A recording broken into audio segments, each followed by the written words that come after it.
Hello, stranger. Hello, I'm an imposter today. I'm called Karen. Hello, Karen slash Chris Shearer. Chris Shearer, welcome back to the show. Nice to see you again. I've missed you terribly. I've missed you. I've missed you. However, Karen has been the most amazing co-host, I have to tell you. Amazing. So, you know, she's going to come back a few more times. But yes, very nice to see you. I nearly forgot what you look like. So how's it all going in your part of the world? All good? Yeah, all good. Yeah, nice weather. Yeah, happy Father's Day to the dads out there. Yeah. Happy Father's Day to the dads. Yeah. Welcome to our guests as well. And we're in for a great show. So we are in for a fantastic show this evening. Oh, yeah. Welcome everybody who's coming online. Do know that you can watch this live on YouTube simultaneously, and I said the word perfectly there. And if you can't catch it all live, you can watch it later. So Chris, this is week 5 of experiences. So there is a block of 6 weeks of different experiences coming onto the show to share their experiences. This evening we have the lovely, lovely Suzanne Chancellor. Now I have my auto cue here, so I get this correct. Suzanne is a lifelong experiencer and contactee. Although some might label her experiences as alien abduction, she realizes the visitation experience is far more complex, surpassing the boundaries and the limitations of her own reality. I'm not going to explain all the things Suzanne's done. They'll be in the links later, because I could not do her justice. So, yes, the links below. Oh, I've always wanted to do that. Oh, Chris, the links below. Oh, yeah. I'll let Suzanne do this. It's 6 p.m. here. Or 6 p.m. here. We're going to find out what time it is in, I think it's Rhode Island, Suzanne said. So on that cue, Chris Shearer, can you let Suzanne out the naughty room? Certainly. Hello, everyone. Hi. Hi, Suzanne. So what time is it in, is it Rhode Island, did you say? It's 1:04 p.m. Eastern Standard Time. Oh, so we're not too far ahead of you. No, we're not. We're not. Right then, are you ready? I am ready. Oh, I've been waiting for weeks for this show. Me so, too. Suzanne, yes. One question. Obviously, as an experiencer and a contactee, could you take us back to when it first started? Excuse me. Well, it began when I was 4, but I didn't realize about my experiences until I was much older. And as we had spoken before, the catalyst for me to remember all of my experiences happened in 1987 when I went to the bookstore with my then 1-year-old daughter and saw the cover of Whitley Strieber's Communion. Yep. And when I saw the cover of the book, I almost dropped her. Yeah. Because it shocked me so much, and I picked it up and I read the cover leaf, and I had to buy it. I knew I had to buy it. As frightening as it was for me to see that cover, I knew I had to buy the book. And when I read it in one day. And I wrote Whitley an 11-page letter right away. Yeah. Because I couldn't believe that someone else had had the experiences that I had. I felt like he had written a book about me. Yes, yes. And what happened was, upon reading his experiences, I started thinking about all the things that had happened in my life prior that I thought were dreams. Yeah. And I realized that maybe that was not the case. Now, I didn't have any proof, obviously, any physical proof of these things being other than dreams. But since his experiences mirrored mine, I recollected all the way back to when I was 4, about a time when I was living in Pasadena, California, which is near Los Angeles. And I remember having this dream of being carried back to my bed by what I thought were very small children. And like they were carrying me, like they were holding me like this.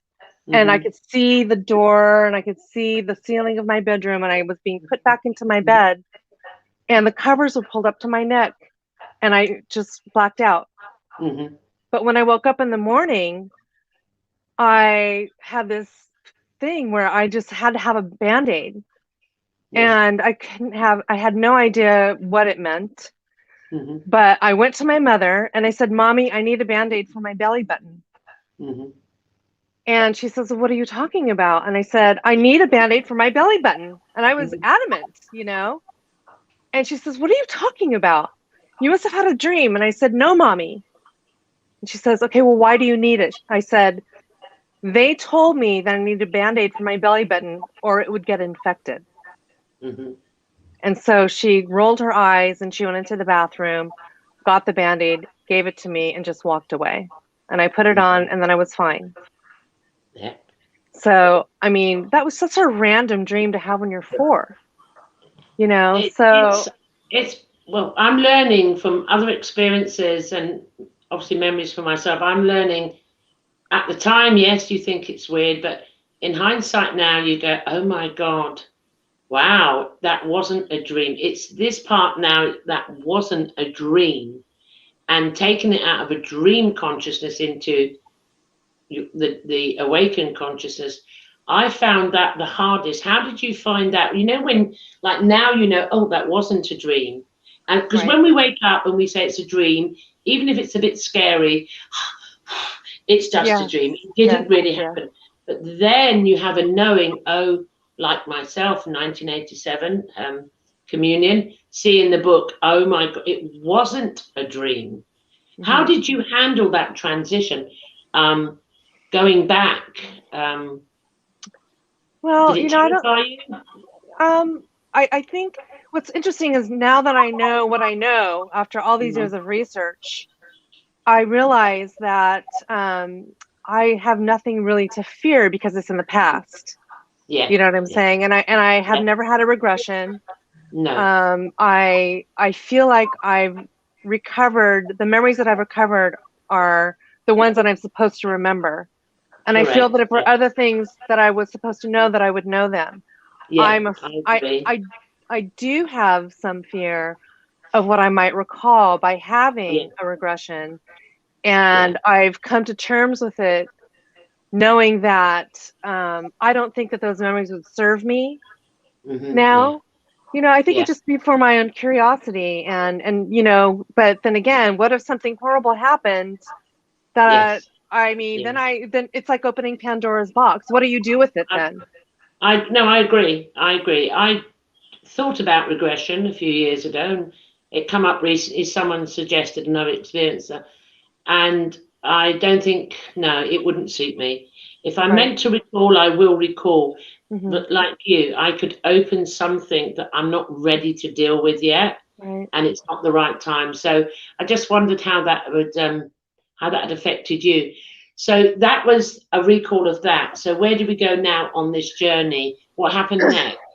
So then my next recalled memory happened when I was in kindergarten. I'm sorry, preschool. And I know it's so long ago. But what happened was I was in preschool and it was nap time. And after nap time, we had recess. And I always loved recess.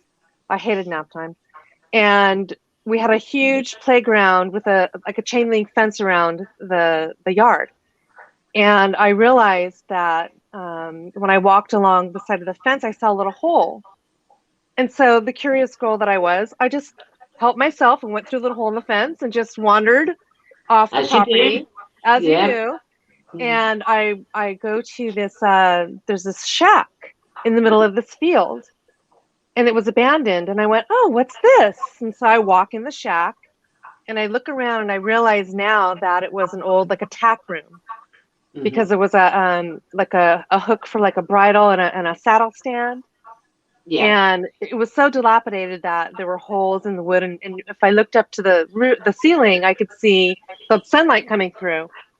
And when I did that, I saw an owl. And I said, is that an owl? And it looked down at me. And that minute that I saw the owl, there was this high-pitched sound coming in my ears. And I went to plug my ears, but I realized it was coming inside my head. And it wouldn't go away. And so I sat down on the ground and I just crouched up in a ball. And I closed my eyes and I waited for it to go away. And when it finally went away, I opened my eyes and it was dark outside. Missing time. So I panicked. I had no idea what was going on. I thought, did I pass out? Was I sleeping? But I heard my mother calling my name among other people calling my name. And I ran out and I saw flashlights and they found me. And my mother said, you just wait until your father gets home. And she spanked me. Yeah. And I was so afraid. I knew that I couldn't tell anybody. I couldn't even tell my parents what had happened because they'd never believe me. No. You know what I'm saying? So I never spoke about it. I never talked about the owl. I didn't think about the owl until, again, I read Communion when he had the owl experience. So that was another validation. That must have, I mean, the owl experience, that must have really impacted you. It did. Because, I mean, obviously that would have been your first recognition of missing time. Yes? It was, yes. Yeah. At that time, I didn't really realize what missing time was, obviously. No. I knew nothing about it. Yeah. Wow. And for that matter, I didn't even know what an ET was. I didn't know what UFOs were. I didn't know, I was just a kid. No, I was very interested when I was a child in vampires. So was I. And I always wanted to watch every vampire movie on television. I left my window open at night because I wanted a vampire bat to come in and bite me on the neck. Why is that? You know what? It's ironic. I must have watched especially Christopher Lee. In this country, it's called Christopher Lee. All the vampire films, Peter Cushing. And as a child, you remember them, Chris? You're as old as I, aren't you, Chris? I was addicted to vampire movies. And Peter Cushing and Christopher Lee as a child. Everything had to be vampires. Everything. And I haven't quite worked that out why yet. So I hope, do you know why I'm speculating here. Okay, speculate. I feel like I had been having visitations for a while. And I think that there was some sort of a mental connection between these things that were coming to visit me at night. And the vampires were nocturnal as well.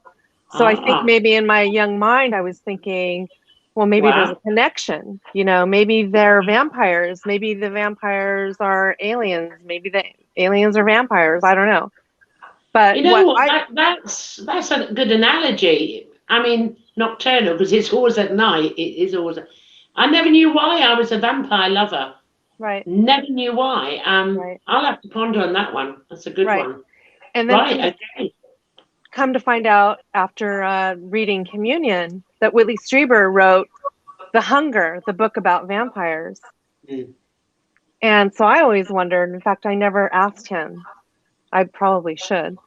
You should. what compelled him to write, you know, The Hunger, which actually ended up being one of my favorite movies when I was an adult. So not knowing that he had written the book. Yeah, I'm with you. I'm with you. I think it's a case of he must have, I mean, this is just my truth, my perception.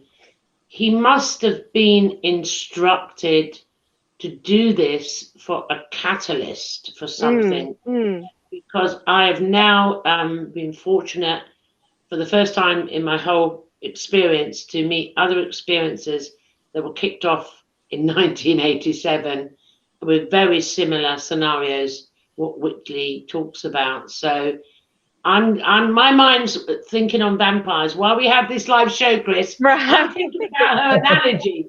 So if I get lost, I'm going, oh yeah, oh yeah. So anyway, do go on and to the next one, because we need to move on. Okay, so yeah, well, there's so much to talk about. I don't know if we'll be able to cover it all in one session, but we moved about 40 miles north of Pasadena when I was 7, and I remember the first thing when we drove up to the street. It was a cul-de-sac, and I went, "Oh, what a perfect place to land a craft." Oh God! And I was 7, and I'm like, "Why would I think that? That's ridiculous." So one night I was laying in bed, and I woke up with a start, and I looked at my window, and through my shutters, this beam of light was coming in, and I panicked, and I went, "Oh no, they're coming." Yeah. So I ran. Now I'm starting, as I'm getting older, I'm starting to have some fear, and having that fear means that maybe something did happen that I didn't recall. But I went and I hid in my bathtub, and then I remember laying in my bathtub thinking, well, this is so stupid. They're not going to find me here. Really? It's I used to hide it on the landing. There was like an empty closet area, and I'd come out my bedroom and go in, and I'm scared of the dark, but I would go in this closet with old things in and shut the door. I wouldn't be, so it wasn't stupid. It wasn't. It was Right. a childlike Yeah. response. Yeah. They're not going to find you. No, they're not. Not in the bath. No. Right. No, I'm hiding. Yeah. It's like a little kid saying, "You can't see me." No, honest, it's like, if you put your hands there, it's not going to. I do recall that. I do. Yeah. And then I woke up standing up behind my door, which was ajar. And I had no idea how I got there. Yeah. So, and then let's see, many years passed where I didn't really have any real experiences. Like through I would say my teens until my early 20s. And in my early 20s, well, actually my entire life I was always trying to figure out what religion was the real religion. And I was so like freaked out about the fact that number one, my parents weren't really that religious, but I wanted to go to church. And so I would go to church with all of my friends, and I was trying to find out the true church. And I think it had to do with God. What is God? You know what I was trying to figure out, if the aliens were godlike, if they were from heaven. These are the things that go through your mind when you're a child. And so I think by going to different churches, I was trying to find the answers to that question. But every church that I went to didn't have the answers I was looking for. And so I just took my Bible and I went home and I read the Bible when I was 9, and as you do. And I got married when I was 22, and I had my first child. And we subsequently got divorced very quickly after that. He had a severe drug problem. And we separated when she was 3 months old, and I remarried when she was in 1990. So she was 4 years old. But while we were engaged, my fiance and I and my daughter, who was 3 at the time, in 1989, we lived in a house in a place called Camarillo, California, which is a little bit further north of where I was living. And my experiences ramped up. I mean, I am telling you, and when I met my ex-husband, I told him, I want to tell you right now that these things are happening to me. Mm-hmm. And I cannot lie to you. And, I don't know if they're ever going to stop. I don't know if they're not going to involve you. So if you have a problem with that, then please don't marry me because I have no control over it. Yeah. And I wanted to be completely, open with him and let him make that decision. And he said, "Oh, that's fine. No problem." Rare. Sure. Rare. I mean, we were in love. So what do you do? Mm. So one night, while we're engaged, it was 1989. I was laying in bed. He was asleep beside me, and I looked up at the ceiling, and there were all these swirling like colors of like shapes, like prisms swirling Yeah. around the ceiling. And I look up at the ceiling, and there's like squares and circles, and they're all prisms. And I'm thinking, what the heck is going on? I thought maybe that there was a prism hanging from my window, and the light was refracting in, and it was like swirling, like if you have a Yeah. crystal Yeah. hanging from Yeah. your window. Yeah. And at that moment, a gold disc shot across my body from the window and manifested into a woman standing next to my bed. And I Mm-hmm. went to look at her, but I realized I couldn't move. I was completely paralyzed, but I could move Mm-hmm. my eyes. And I moved my eyeballs, and I could see that it was a woman standing next to me with long blonde hair. And I remember thinking in my head, oh my gosh, I'm so glad you don't look like what you look like, because I think it would freak me out. Yeah. No. She responded back to me telepathically. If you want to know what I look like, then look at the window. And so I looked in my periphery. Again, I couldn't move, and there was a mantis being hanging from my windowsill. And I panicked, and she gave me a message during that encounter. Telepathically, she said, "Where I come from, marriage is the most sacred part of our existence. And I am giving you the chance to experience this if you wish." Mm-hmm.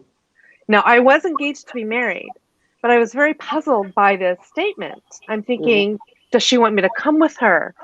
Is she going to give me a download? Is she trying to teach me about, life here on earth and how we abuse marriage, and all that? And at that moment, my bedroom doorknob started to shake, and she looked at it, and she jetted across the room and disappeared through the wall. All the time my fiance is sleeping, but the door flies open, and in walk in these three little blue Smurfy beings. They look like little Michelin men, and they're like a cobalt blue, but they look kind of like they're emanating light from the inside, so they're kind of glowing. Yeah. Yeah. And they're standing at the foot of my bed, and they say, "It's Elise, my daughter. We can't get her to stop throwing up." And at that moment, all of a sudden I could move. It's like a fight or flight thing. Yeah. I realized I had to get to my baby. So I Mm-hmm. jumped out of the bed. I ran down the hallway, and she was crying. And I said, "Oh my gosh, Elise, are you okay?" She says, "Mommy, and she just started vomiting all over the bed. At that point, my fiance woke up and came down the hallway, and I said, "Please start the bath. Elise is throwing up." And her hair, she had long hair. It was full of vomit. So he started the bath, and I brought her in the bathroom, and she continued to throw up. He put her in the bath. I changed her bed sheets, and he brought her back into the bedroom, and I laid with her until she fell asleep. So we went to bed, and the next morning, she was totally fine. Mm-hmm. And we're in the kitchen, and I'm making breakfast. She's sitting at the table drawing a picture. Now, my ex-fiance and I or my ex-husband, we had a little kind of like an inside joke. He would say, "Did the visitors come last night?" Because I slept like crap. And I would usually say yes or no. And it's like he wanted to know, but he didn't want to know. If I said yes, he didn't want to know anything about it. Right? But he just wanted to know, like, have validation that's why his sleep was interrupted. Yeah. So anyway, he looked at me and he said, "Did the visitors come?" And I went like this, because I didn't want to say anything in front of her. So I brought her some cereal, and I poured her some juice, and I looked down, and she was drawing a picture. Mm-hmm. And in that picture, I'm thinking, oh my gosh, what is this? Now, what I should have thought of bringing the picture to you, but I don't have it here. What you can do later on, send me a picture of the picture, and we'll put it up online. Do Sounds that. great. That sounds great. I'm listening here attentively, guys. I've heard this before, and I'm telling you, this is amazing. So, do go on. Okay, so she draws this picture, and it's a little round head with two little black round eyes, and there's a little squiggly line over its head, and there's like this line through its neck. And I said, "Oh, honey, that's really cute. What is it?" And she says, "Oh, well, it's the animal from my dream last night." And inside I started to panic a little bit, but I didn't want to show any fear. I didn't want her to know that I was freaking out inside. And I said, "Oh, well, honey, it doesn't really look like an animal." And she says, "Well, they're not really animals, but they're not really people either." Mm-hmm. And I said, I said, "Well, how many were there?" She says, there were three. And now I'm really starting to panic. Yeah. But I'm still smiling, you know. And, "Oh, that's sweet, honey. So what were they doing in your dream?" Mm-hmm. And she says, "Well, they were smelling me, and they were telling me that they loved me." Mm-hmm. And I thought, okay, as many times as I've heard these experiences of people having a visitation, especially children, being told that everything's okay and that they love them, all the while they're, doing experiments on them. Mm-hmm. I started to get a little angry, actually, at that point. You must have panicked. I was panicked, but I was angry and I was scared. Mm-hmm. And I was frightened for her, but she seemed fine, but so I said, "Oh, well, that's really sweet, honey. So what's that little squiggly line over its head?" And she says, "Oh, it's a cloud, Mommy. They come from the clouds." And I knew. Mm-hmm. That was my confirmation event of my life, I have to say, that how could she have had a dream about the things that I was experiencing in the other room, of the same exact things that I had seen. I was just like, I mean, as I said, you hear similar narrations of this. I mean, I can only talk from my personal, but I'm saying it's so life-changing when it touches the next generation, which is your own children. Right. Any parent, mother or father, that have gone through the experiences, but when your children come up and they start, going through the same, whereas the older generation didn't really have that support back in the day. Right. But it changes everything. And I felt like I'd lost total control of the whole of my reality. Absolutely. However, I pulled it back. It come back, but it's just for anyone out there who's experiencing anything like this at all. There's definitely a positive outcome to the end. Excuse me, it's hay fever. But do go on. So, where did this event catapult you to? With your child. Well, I at that moment I was so angry because I felt like, it's like, take me, it's like, but not my children, because I knew that I had no control over anything else with anyone, even, like not even my husband, my children, my animals, which one night I had an experience where, again, I looked through the window, the light was coming in from my backyard. I got up and I looked out my window, and we had 2 Alaskan Malamutes, and they were both passed out on the grass, and there were 3 grays taking samples from them, looking in their ears, and then one of them looked up and saw me, and I went, "Ah!" And I blacked out. Yeah. And I don't remember anything past that, and then I remember waking up in bed again. So, I think it's a key thing. Obviously, at the time, I always say it's like totally losing control of everything. There is no control. This is what you perceive, obviously, because at that point, it's you don't even know what the experience is about, who's doing it, what's going on. Right. And I've heard many stories from other experiences, and initially when this happened, it's how they perceived it. In the context, It wasn't till later on they had a greater understanding. However, I still have issues with it now and again. It still raises its head, and I go, well, it's not worth it. I mean, it is what it is, but it is I can't say it's a total reality shift. Nothing can ever be the same again. And I suppose it's like reinventing yourself. Right. On the new paradigms. On right. I was just going to say that. Yeah, because you're breaking Newtonian laws. Everything we've been taught is gone down the toilet.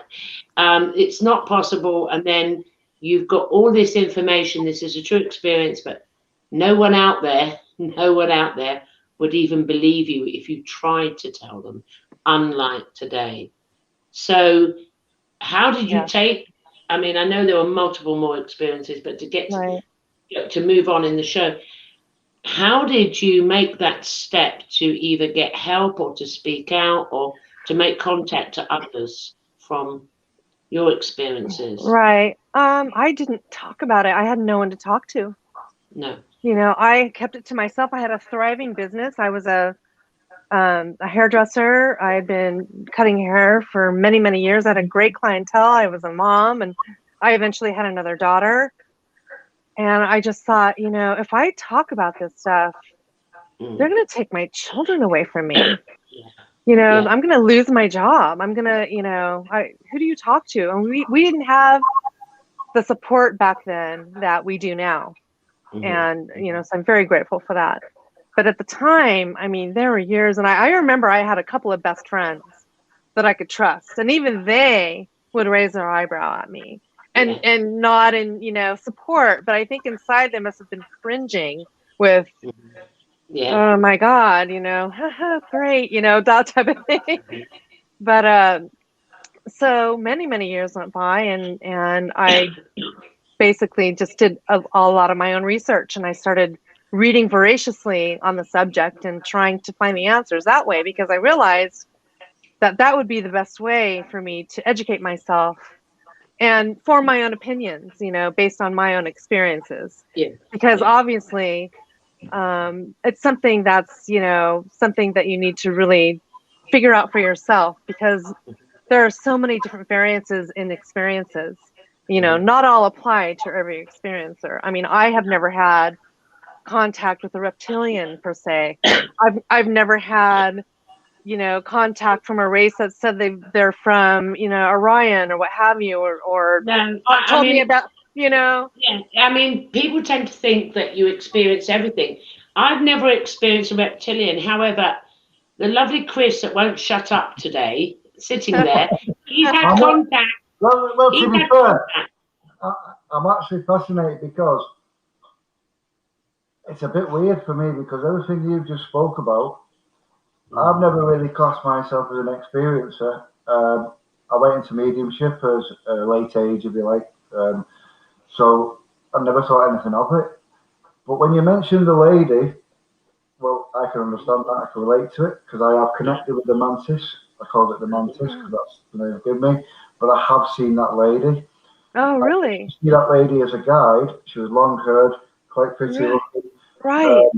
White, she was dressed in white the way I saw her. She could change her form as well. So when you mentioned that, and then you said, look in the mirror and saw the mantis, and think, well, I've only recently seen the mantis, but I used to always see that lady. And when you said about 1986, 87, well, in 1986, I used to have started having nightmares, well, I call them nightmares, and I used to start having fear that there was someone in the room. And it's only later on I realised there was three, and you mentioned the three light beings. Oh, right. There you go. Three light beings, as I called them at the time, that have been with me up until now. And then it's only now recently, like Gloria says, saw the mantis. I knew of the light beings. Never really thought it was alien. I was never into it. I'll be honest with you. Never thought anything of it. The reptilian has paid me a visit as well. So I'm just sat here really, and every week that someone comes out with something, I'm like, taking it in and hang on. Because time. I can relate to what you're saying, probably not in the same context, because I never thought of it being an experience. I just thought, well, there's something in the room. I can sense it. When you said I ran to the bathtub and thinking, well, fair play to you, because I hid under the covers, I never moved. Do you know what I mean? But it's just bizarre. So I'm sat here really in awe of honestly just listening. I thought you would relate to it, Chris. I thought you would, when she mentioned the mantras, I thought you would relate to that, okay? I've never seen the Greys. I've never seen the Greys. It's the only thing I haven't seen when people go on about the Greys. But I just found that fascinating. And I feel it's fascinating as well when you mention the belly button. And they say that the belly button is the life force where it comes in. So it connects to all. So it's how the healing properties come in. If you put oils and things like that in the belly button, healing effects.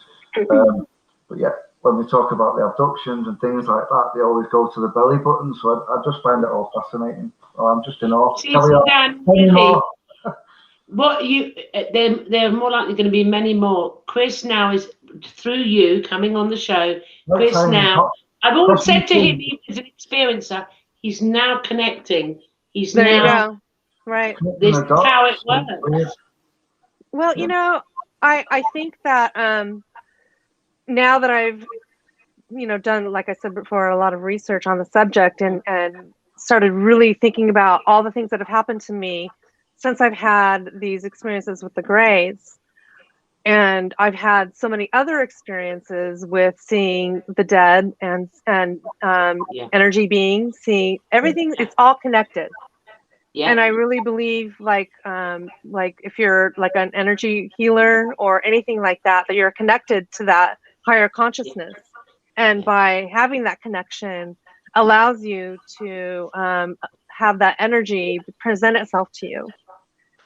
So I really think that if you're open to it, if you're open to these beings, coming to you, I have no fear of this anymore. No. I am actually engaged to another experiencer. We've been together since 2012. Oh, wonderful. And I actually moved here from California to be with him. That's wonderful. So we met after I did an interview for Whitley Strieber's Dreamland on Unknown Country. And he friend requested me after he heard the interview. And I had a downloaded message one time during a meditation. And one of the things that was very important in that message was pay very close attention to those that you have the most synchronicity with. They're in your life for a reason. And we found out as we were texting back and forth in the little chat box that we had a lot in common.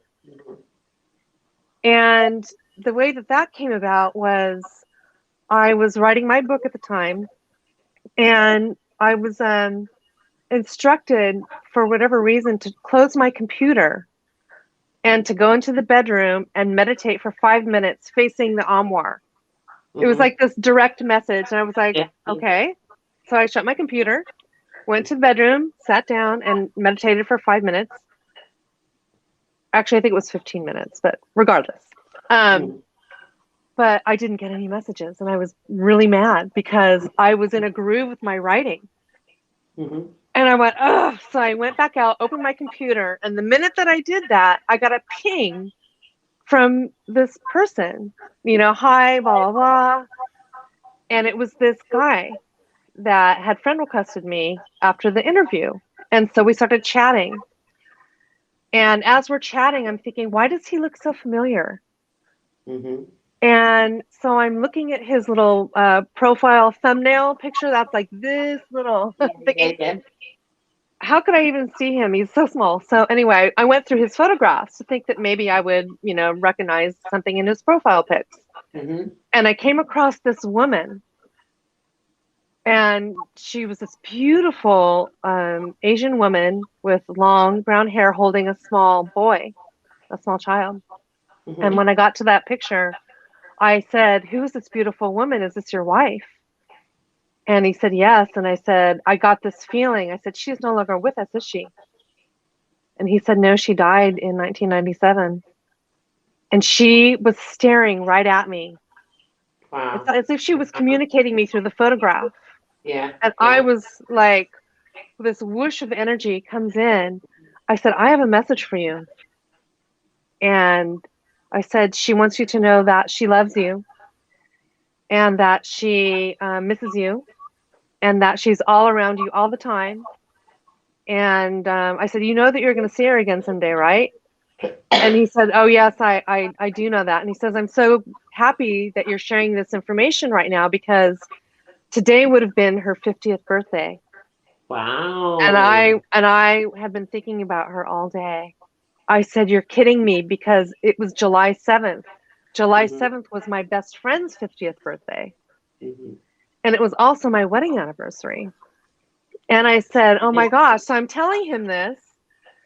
And I said, that's funny, because I'm also 50, you know? And he says, oh, yeah, so am I. And I said, oh, really?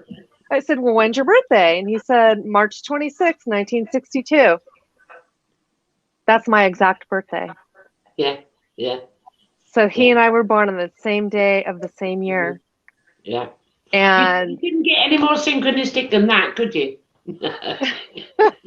So I'm thinking, okay, pay attention to this person. Mm-hmm. So we kept communicating. We had all these other synchronicities, and I'm just thinking, this is just we chatted for hours. Eventually we started Skyping. He told me he was a Reiki master. He performed Reiki on me remotely, and he was on the money. I was just blown away. And I said, you know, I'm coming to Maine to speak at the Experiencers Speak conference, which was the first conference for experiencers only as speakers, and it was amazing. Put on by Starborn Support, Audrey and Deborah Hewen. Shout out. And he says, you know what? I'm going to come up and see you. So well, I mean, that's romantic. It's like me and Eric Mitchell. He's been on the show twice. Oh yeah. Eric, I know Eric. He's been on twice and been friends for a while. And our birthday, when we linked up years ago, our birthdays, we're born on the same day. Everything's the same. Honestly. And yeah, honest. And like I said, and we'd say, I ain't marrying you, and I ain't marrying you. You too far away. He's right over. But yeah, that's how me and Eric linked up years ago at the beginning. Oh, wow. And through experiencing, because he was going through his trauma, and I was not quite ready to come out the closet. I was experience after experience was going on.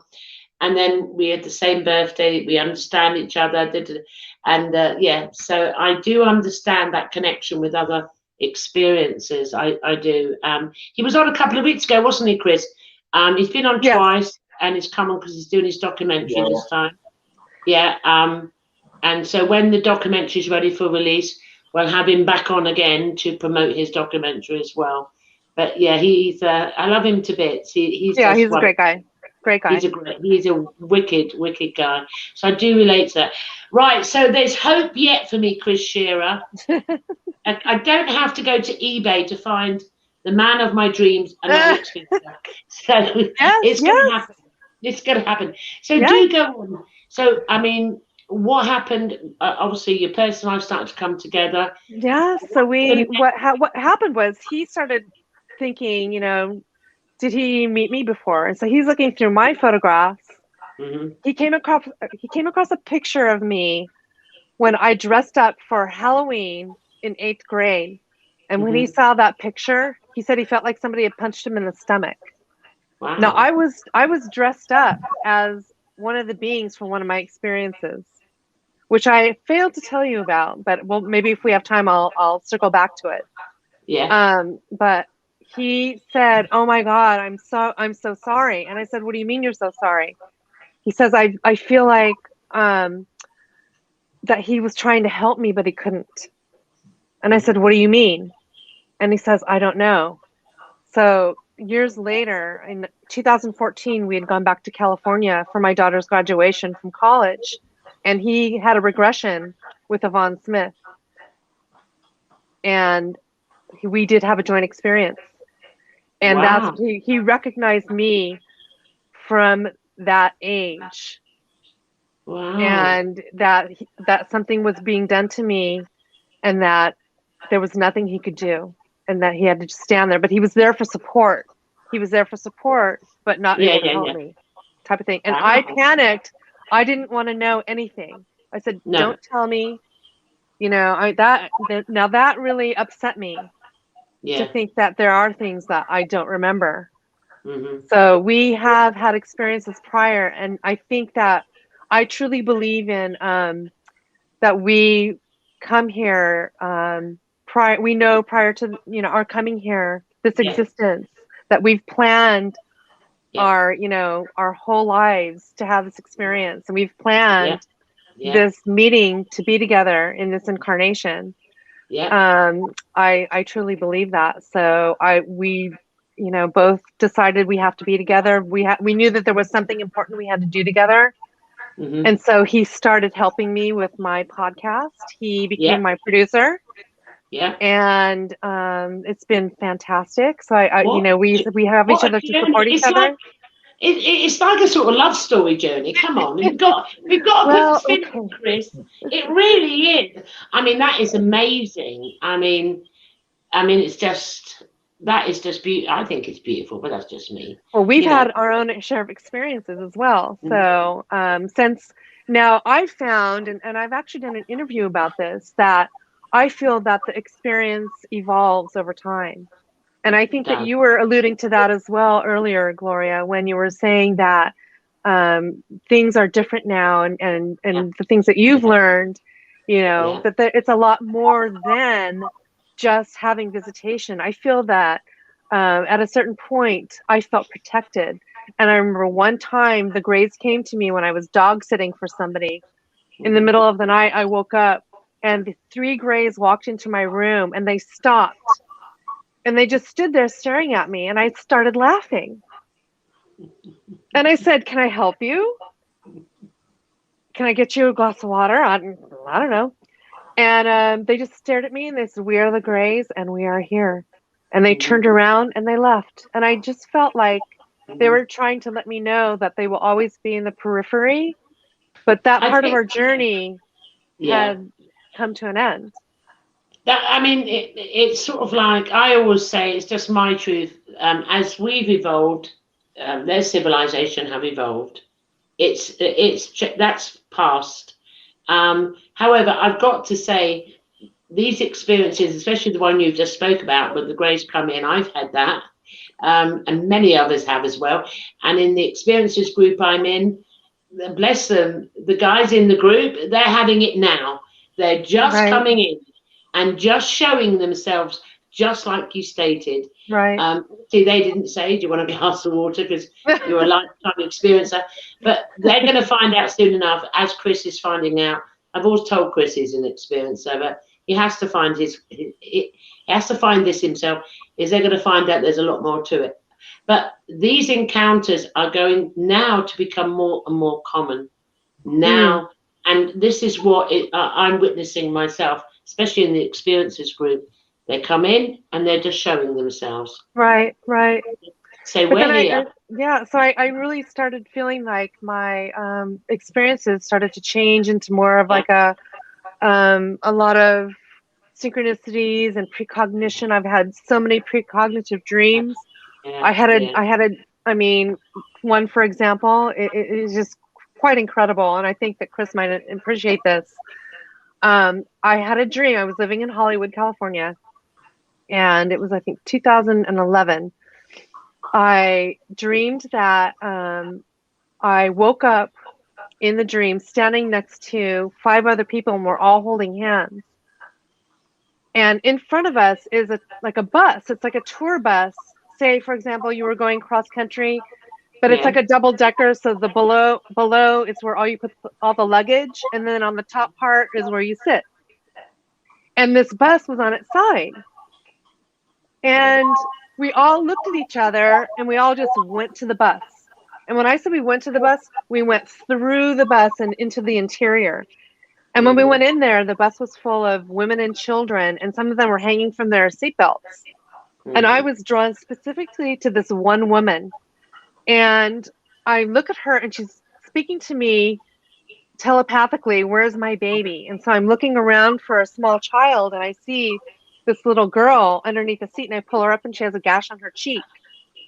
So I unleash the mom, and I look around, and all the people that I was with were all taking care or tending to other people in the bus.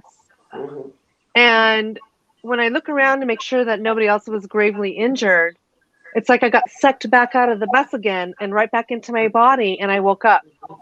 And I was like, whoa, that was so intense. It was like so real. It was like I was really there. And so when my boyfriend at the time woke up, I said, oh my gosh, I need to share this with you. This is incredible. And he was like, yeah, whatever. But all day long, I could not shake the dream. And so when we came home later that day, I just got on my computer and I Googled bus crash. You know what I mean? And the date. Now, when the woman was speaking to me telepathically, she was speaking in another language, but I still recognized, I still understood her. Yeah. So I Googled, July, whatever the date it was, 2011 Europe bus crash. And I scrolled through like 3 pages on Google. And on the 3rd page, there was a tiny thumbnail of a bus toppled over. And so I click on it, and it's the same bus. It's the same bus. And it was in Bulgaria. And it happened while I was sleeping. Yeah, you go. And it was full of women and children going to a summer camp in Bulgaria. But there was one fatality. And I went, how did I miss that? Because the person was ejected from the bus.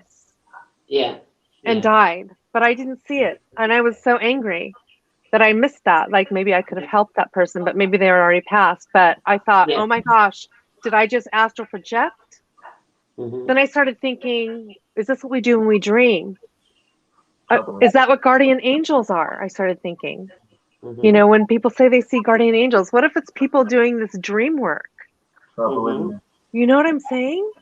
So then I started thinking, wow, my experiences are changing into this, precognitive stuff. And I started having more precognitive dreams. And, just really incredible stuff. So I think it's all connected. I really do. I do as well. I mean, obviously, every experience I've spoken to, I went to the same period of precognition, and others I've spoken to too have gone through the same things. And I think and with spirit, mediumship, I can now say it all as one. Right. I now understand it as one. It was all separate before. Right. And all experience the same thing, all done, all like carried out. I mean, mediums will say they do their rescue mediumship in the day, but there are still many, many, many mediums and non-mediums as well. In their dreams, they go off and rescue people. Right. They go off and it's not, and it's always been an individual. Oh, I had this dream and it precognitive, but now everyone's coming out of the closet and starting to talk. We can now see we've got more in commonality than we have in differences. Right. So I think this is what's happening, and they're all connected. Right. The amount of mediums that I've met, like Chris, that are mediums, but also eventually find out their experiences, but are now seeing the other beings or having precognition or having these what they call weird dreams, and they're all similar to us, what we've gone through. I always say they're just getting a bit easier. Right. That's just me being a winder, Right. So I agree. I think it's all interconnected, and it's all coming together. And I would class the spirit realm as the same area as the dimensional beings. It's all the same. The shadow people. Right. Well, now we're having, so we have had many experiences with shadow beings where we live, and we just had one last week where we were watching television, and then Jack looks up at the hallway and he says, "What the heck?" And he runs into the hallway, and he says there was just a shadow with like fingers coming out of it. And the minute that he said that, the upstairs fire alarm right above him went off. Yeah. So Chris had a shadow being a couple of months ago, didn't you, Chris? We were talking on Zoom. And as we're talking, he's going, and he sensed it before he saw it, didn't you, Chris? Wow, wow. Yeah, I mean, the travelling thing, it's travelling, but sometimes during the sleep, or sometimes you can just be in a relaxed state. And you got, the funny thing is, I always go to America, so. Oh, do you really? Why, but I always go to America. But when you talk about the story of the bus, I was actually, I think I'd gone to sleep when I woke up, shouting a lady's name out. But I'd gone to Massachusetts, from what I remember, and it was a young child. And from what I didn't see the abduction, but I think the child was taken, you know what I mean? But I could see the scene playing out. I couldn't do anything about it, like you say, the same scenario, and I Googled it the same as you, and it came up with the lady's name, Massachusetts, where she lived. Oh, really? So it was bizarre, but so yeah, it's a strange thing. I think even more weirder when I got linked into mediumship. I didn't sort of follow it, right? Brought into it. But when, like Gloria said, I'm starting to realise that there's no difference in any of it, to be fair, but it's taken a while to get my head round. And when I listen to you, but your experiences and the things you come up with, it's answering questions that I wouldn't say I really asked. You don't really ask the question, do you? I never really thought of aliens, so I'm not going to ask the question. I just accept, all right, that's right. Maybe I'm seeing them now because, like you say, the mantis saw themselves as the lady. Mm-hmm. The lady. I'd accept seeing the lady. I wouldn't accept seeing some grey aliens at the end of the bed going, hiya. I'd be like, don't think so. Right, right. Yes, yes. It's weird because I'm thinking, so the lady says, well, I really look like a mantis, but they manifest in a way that as not to alarm us when we're having the experience. Yeah. So. And it does make you, I mean, I've never been, I don't know if I'm fortunate or unfortunate. They've always manifested as either the Greys or the Blues, the Arcturians. I've seen them as that. I have never seen the beautiful ladies. I have, however, seen people label them, but I don't know. He was a beautiful, not human, but beautiful, blonde-haired, crystal blue eyes. So I've seen the male, one male years ago, about 5-6 years ago. But I tend to get the actual, what they look like. I've never experienced, and that's the fun of it. We've all got different experiences, right? And as it should be, diverse. And that brings it in, I think it just shifts us in the world of, now we're out here talking about it, into the world of normality. You know, it's just like, you know, you've got Scottish, Irish, American, British, and we're bringing it into our consciousness as it's going to happen, that when we connect fully with these civilizations, you know, we go online, that it will be a natural occurrence. Suzanne, did you have a religious background when you were younger, family-wise? Well, yeah, I had said earlier, my mother was born in Copenhagen. Right. And she was raised Lutheran. But when she came to America, they went to Lutheran church, but then my father became an atheist, which is a totally different story. But when my father became an atheist, he wouldn't allow us to go to church anymore. And so I went to Presbyterian church, and then I went to a Catholic church, then I went to a Seventh-day Adventist church, then I became Mormon. I was Mormon actually when I was married. I've never been Jewish. I've never been any other religion. Oh, I was born again Christian when I was 19. So yeah, I was always very religious. I mean, very religious, attending church. Let's put it that way. Yeah, I find it fascinating because it's like, Gloria, what about yourself? Did you have a religious background? I'm very similar to Suzanne. I tried every religion there was, even Islam. I've never been Jew and never touched. I studied comparative religions. I was looking for something.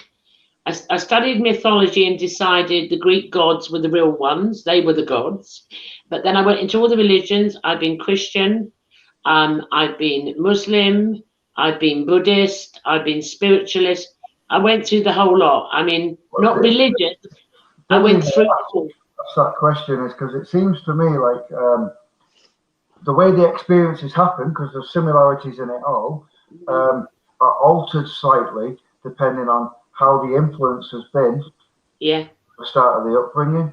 So it's like, because a lot of us have a fear factor, because I hate to say it, but some of it puts a fear factor into life, society itself.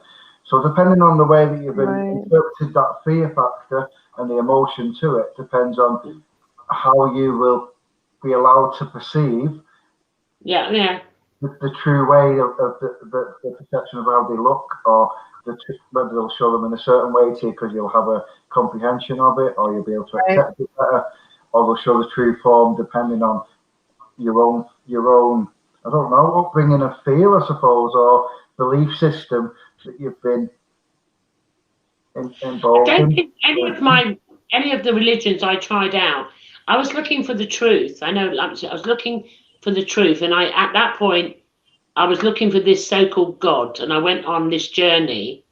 And I have to say, throughout all of when I studied all the religions and experienced being in all of them and doing all the things I did, I eventually found the answer was in here. Right. I got and that's all the way out there, done all the religions, and come back home. And I don't think it's the religion I'm touching on. It's more, I mean, religion is a factor, but I think it's more society or the influences that you have. Because it's all in terms of belief systems, but the influences that play a major factor in how the experiences occur in each individual.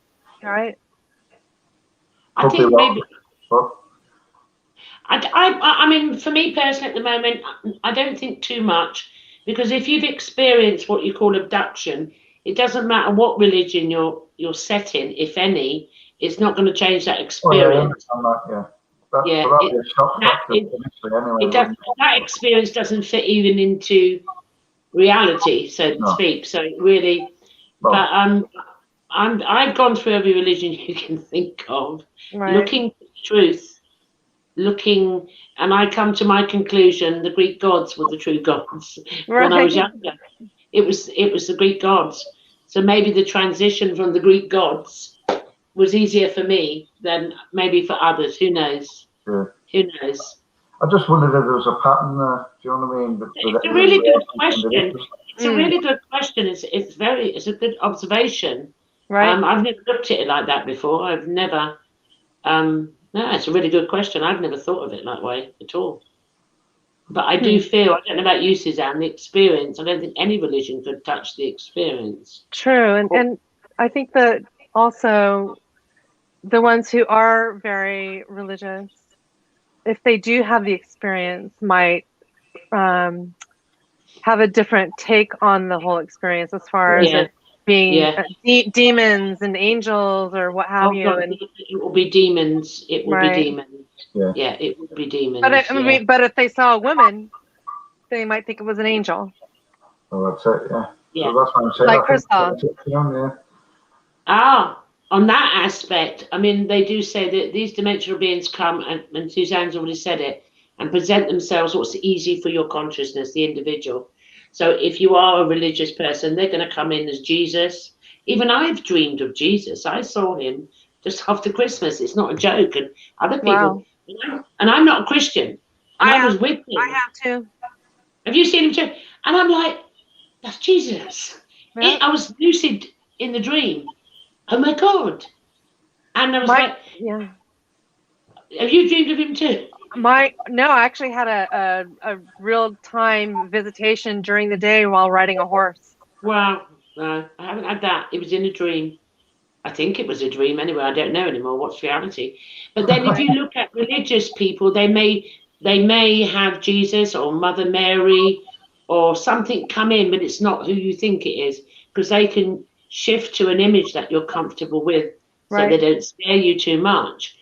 That in itself is a statement, you know. It's it's definitely a statement. Well, we've digressed off, but that was a brilliant. Now that's going to bug me now, Chris. That was a brilliant question. It just got me thinking while I was sat here. I'm thinking, does the perception of the experience alter on each individual depending on the influences that they came into this existence, if you like, the human experience? Is it an alteration because of the starting process? Don't know. Maybe go down a survey of asking every single person. I think, right. Suzanne, that's your field. That's your area. We'll find out. So anyway, we'll jump forward again. So you've started up together your blog with your partner. We did digress a bit, but it was really interesting. No, it was. I mean, that's what these things are all about. That's what it's about. We can digress again if we need to. I'm bugging me now, Chris Shearer. Do go on. And so you've set up your blog, you've got your groups, you've got, what do you have? What do you run now? Oh, well, right now, nothing. No, actually, I've been working for, well, what happened was my fiance, he ended up having a stroke in 2015. And I was supposed to speak that year again, and it happened right prior to that. So he's fine now, but he worked for UPS, United Parcel Service here in the United States for 34 years. He just retired. So I've actually been working, doing freelance editing. I just was working for Mike Clelland. I don't know if you're familiar with him. He writes about the hold on one second. I didn't catch the name. Ah, yes. I've heard of him. Yeah. I'm his editor. Really? Yeah, so I've been working for Mike. So that's what I've been doing. Wow. So when I'm ready to write my book, I have my editor already. I'm right here. No, but I'm writing my book as well. So. Oh, well, I think you should. I mean, this evening, we haven't been able to capture half from Suzanne's experiences. Before we close tonight, Suzanne, I want to ask you a question, if I can get Chris's one out of my head. It's what's happening what's happening at the moment, like in your country next week? Everyone's got an opinion on the reports and the Pentagon. Right. We asked Eric. I asked him when he was on, and we just said, well, it really doesn't matter what they say. However, there is a bigger picture here. It matters to what the rest of humanity are going to take from this or perceive from this. Right. How is it? I mean, we don't live there, so we only get the news, or I listen to Jimmy Church and his guests. What is it like out there? What do you think is coming out there, or with this report? What do you think? Well, it's not going to be the entire truth. We know that already going into it. Yeah. And I mean, obviously, everything that's been presented to us thus far, as the videos and what have you from the Navy, and I mean, a lot of those things, I mean, those are really fantastic. And what it does is it allows us to have these conversations, number one. Yeah. Okay.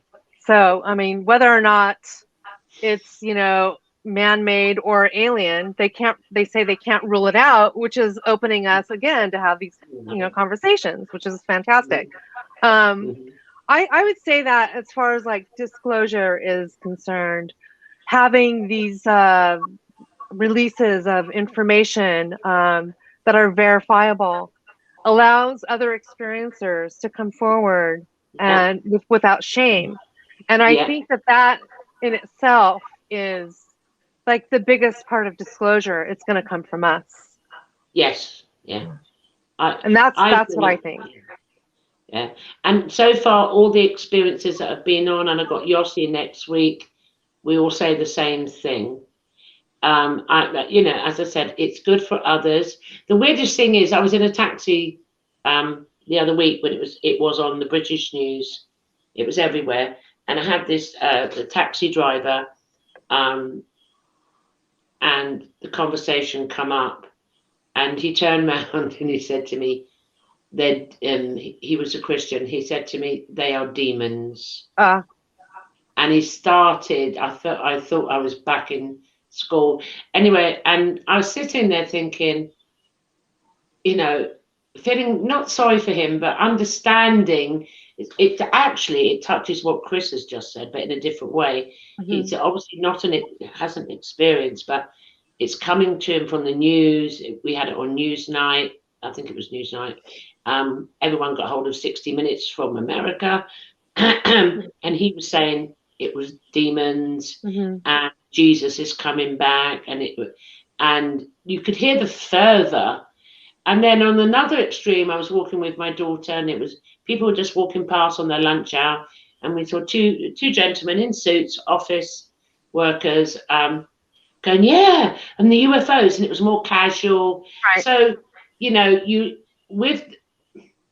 it makes me think, and I've heard it before, that they don't give out too much too quick, not to panic the people. And then everyone says, oh no, we won't panic. Yeah, experiences won't panic. We're not going to panic. But it's looking at others in humanity not quite ready to have this conversation. And so I think you're right. The first part is allowing this show to be with experiences on, for this conversation to start, for all the experiencer groups that are now setting up all around the world. I've got one, they're everywhere. Eric's got one, they're all over the globe now. The groups are coming together. So I think it does allow that. It's the first step.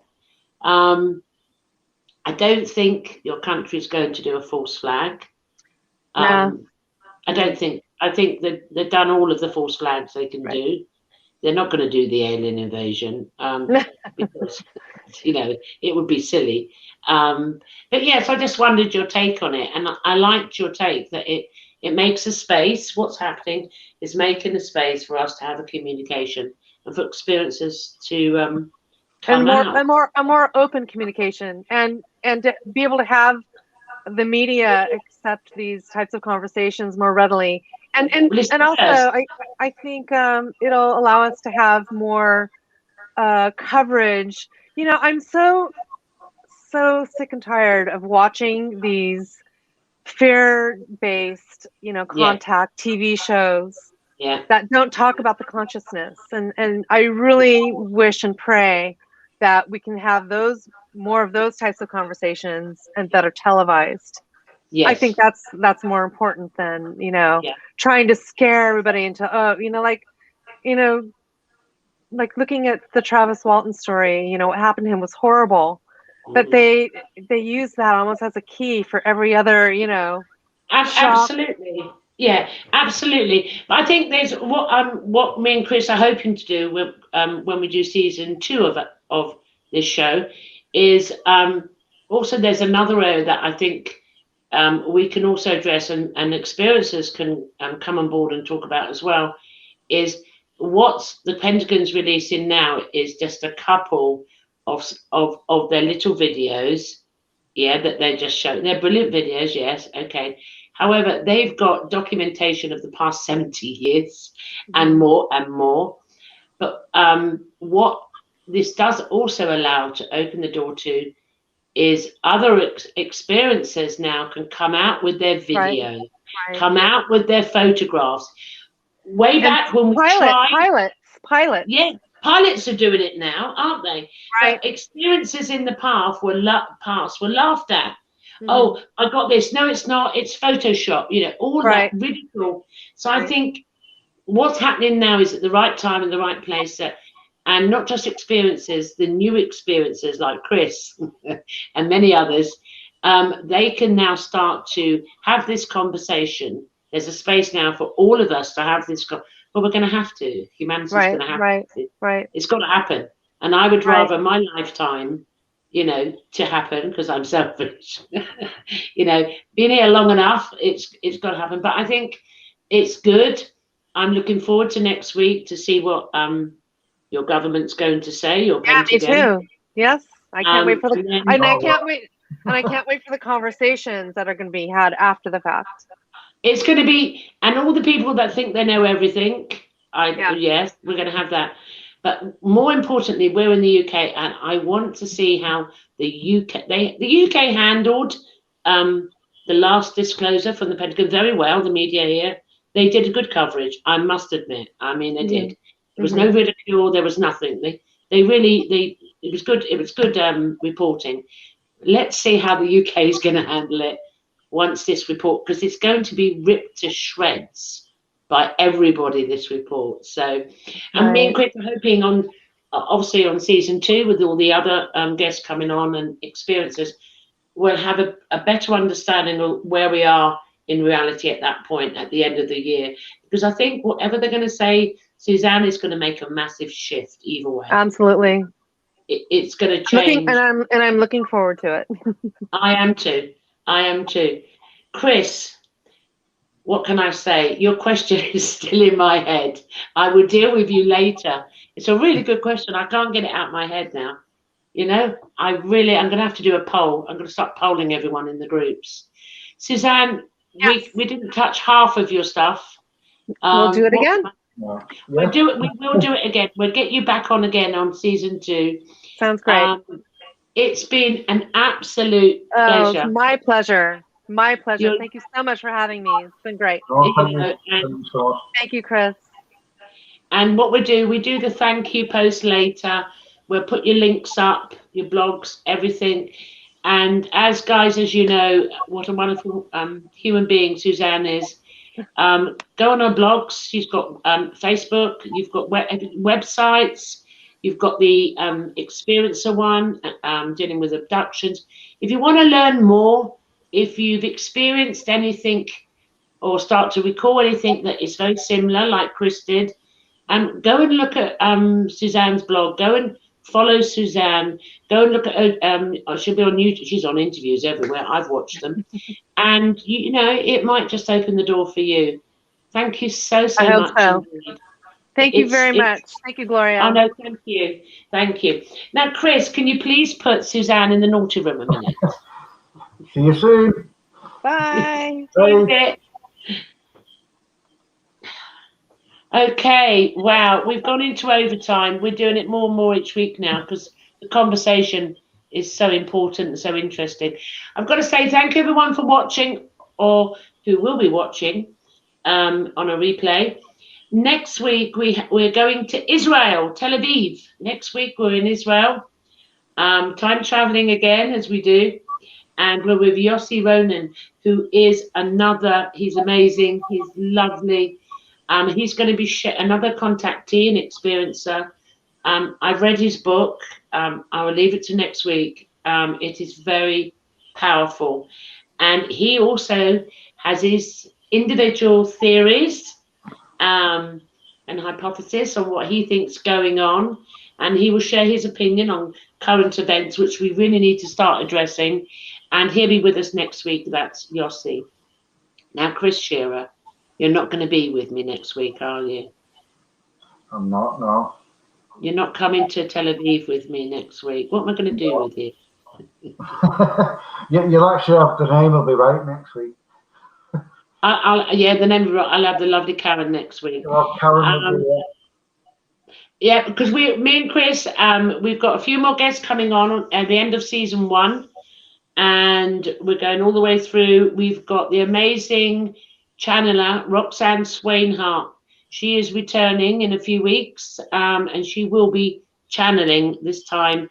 And she will also, the conversation will be relevant to current events, what's going on with the dimensional beings. And we have the lovely Maria Wheatley returning. We're all going to go dowsing. I've got my pendulum. Ready. Me and Karen are go dowsing.